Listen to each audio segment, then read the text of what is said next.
Last time we talked about how 8,000 steps can protect against 6 major chronic diseases. Today, I want to dive deeper into one of those conditions, diabetes, because the research here is particularly compelling and frankly, the numbers might surprise you. Let's start with a fascinating Swedish study that followed over 3,000 70-year-olds for several years. Now, before you think that doesn't apply to me, stick with me because what they found applies across age groups, and I'll explain why. These researchers tracked daily step counts objectively using accelerometers, not the participants' estimates, but actual measured activity. And what they discovered challenges conventional wisdom. The relationship between steps and diabetes risk wasn't a straight line. Instead, there was a steep protective benefit at the lower end of the activity range.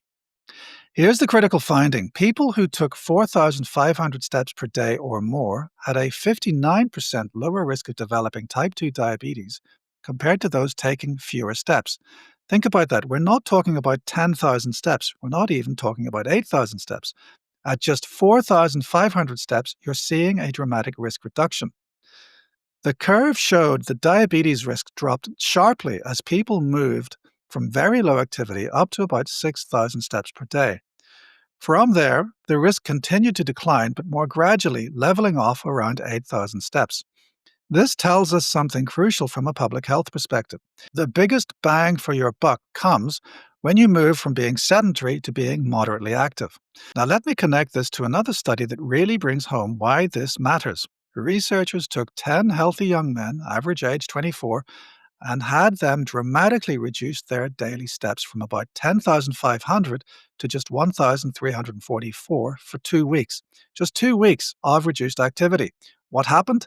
Their peripheral insulin sensitivity dropped by 17%. Their cardiovascular fitness declined by 7%. They lost lean muscle mass in their legs, and critically, when the researchers looked at the insulin signaling pathway in muscle tissues, they found reduced activation of AKT, a key protein in how muscles respond to insulin. Here's what struck me about this study. These weren't people stopping an intense exercise program. These were normal, non-athletic young men who simply reduced their daily walking. And in just 14 days, they showed measurable metabolic deterioration.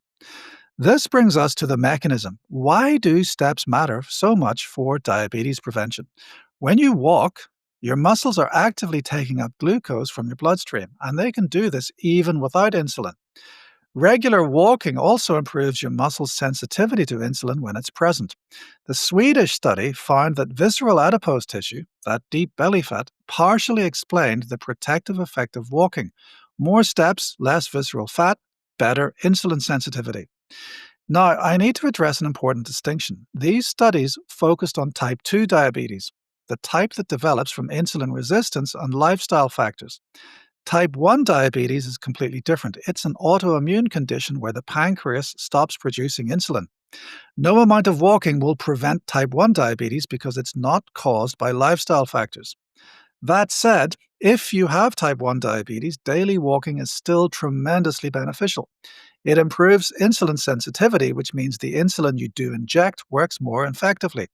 It helps with blood sugar management and cardiovascular health. The challenge with type 1 is that you need to carefully manage your insulin doses and carbohydrate intake to avoid hypoglycemia during and after activity. If you have type 1, work with your endocrinologist or diabetes educator to safely incorporate more daily steps. But for type 2 diabetes prevention, which affects over 90% of people with diabetes, the message is clear and encouraging. You don't need to be a marathon runner.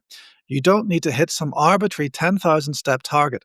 Moving from very low activity to a moderate level, somewhere in that 4,500 to 8,000 steps per day range, that provides substantial protection. Let me put this in practical terms. If you're currently taking 2,000 steps per day, getting to 5,000 could cut your diabetes risk in half. That's the difference between a sedentary office worker and someone who takes a 20-minute walk at lunch and parks a bit further from the store. The Swedish researchers noted something important. The relationship between steps and diabetes was independent of sedentary time. This means it's not just about avoiding sitting, it's about accumulating movement throughout your day. Those steps matter whether they come from structured walks or just moving around in your daily life. Here's my takeaway for you. If you're at risk of type 2 diabetes, family history, pre-diabetes, overweight, or just concerned about prevention, focus on getting above that 4,500 step threshold. If you can push towards 6,000 to 8,000, even better. But don't let perfect be the enemy of good. Moving from 2,000 to 5,000 steps per day is a massive win. And remember, those young men who lost insulin sensitivity in just 2 weeks, that's a warning. Our bodies adapt quickly in both directions. Reduce your activity and metabolic health deteriorates fast. Increase it and improvements come surprisingly quickly as well. I'm Dr. Fergal Armstrong. If this evidence-based approach to diabetes prevention resonates with you, subscribe to MedHeads for daily insights that can actually change your health trajectory.